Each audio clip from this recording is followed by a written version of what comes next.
If it was any other vehicle for investment, I would laugh at my ROI when it comes to my dating life. I would laugh at the time I give, the prefrontal cortex real estate I abuse, and the money I spend to try and have an honest connection with another human being. Plus, now that Craigslist personals are no longer in the picture, I don't know what I'm going to do.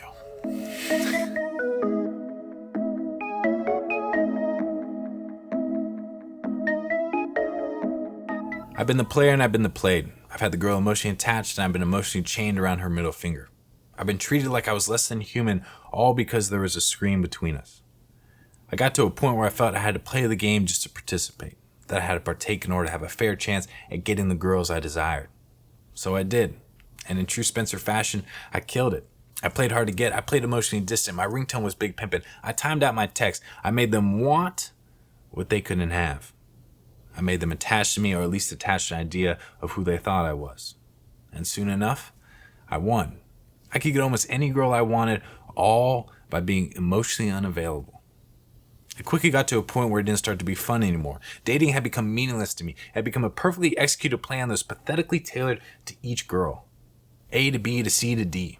I started to look around at the relationships I was developing, and I was hard-pressed to find one I was proud of. I was hard-pressed to find one that gave me even a single drop of fulfillment, one that didn't give me anxiety or made me check my phone every 5 minutes, even though I was still timing those texts. I was so emotionally disconnected that I was always ready to never hear from any one particular girl again. I was purposely holding off from emotionally investing in her because that would open me up to the possibility of getting hurt. I wasn't here for that. I made many mistakes in the relationships and in the type of women I choose to give my time to. But they were only mistakes when I was blinded to them. Now, they're lessons. And just like Ziggy always says, a tiger never changes its stripes. That if you cheat your way out of a relationship, if you start a relationship playing games, playing hard to get, or my personal favorite, emotionally unavailable, you can't be surprised when those same ugly games rear their ugly heads later down the road in the relationship. Whether that's tomorrow morning or 4 years in, those same attributes that you built the foundation of your relationship on will show up again. Those are red flags you can't ignore, no matter how beautiful or how incredible they make you feel when the door is closed and the lights are on. I saw that the more time I spent playing the game, playing hard to get, acting like I wasn't as interested, when in reality I was tripping over how much I was into you, that the easier it got. Yet the more numb I had to be to find pleasure in it. I could be spending the whole weekend with her, but I still couldn't feel my face. I learned that the only way to win is to be less emotionally invested in the other person. A constant struggle over who could care less.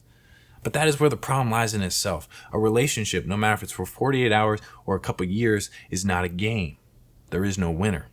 Only two individuals who emotionally hurt themselves and in the process, another human being. I hate feeling like I have to act like I'm too cool to care, because I do care. I care very much. And maybe I'm a traditionalist or blinded by the fact that I have two parents who love one another, but I refuse to believe I have to play the game to get the girl. That I have to act like I'm not as interested as I actually am. Because in all honesty, I'm just waiting to rock your world. I can't wait to state the obvious. I can't wait to tell you the weather report. I can't wait to try in a culture that frowns upon even a flinch of effort. I believe as human beings we can give each other what we are so desperately looking for. That we can have empathy, that we can care. That every single person, no matter how confident or independent they may be, still wants to be treated like more than a notification on a lock screen. Whether it's a 48-hour relationship or a relationship that lasts a lifetime, it should be treated all the same, with excellence and respect towards one another on a basis that we are all fellow human beings.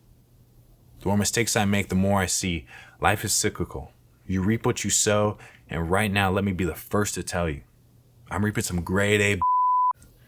It takes a lot of work in this digital age to get to a point with another human being where you feel comfortable enough to expose yourself, to cease the games, the dopamine-fueled chase, and to open yourself up to possibly forming a connection and possibly getting hurt by another human being. I refuse to believe I have to play the game to get the girl. And if I do, that girl is not for me.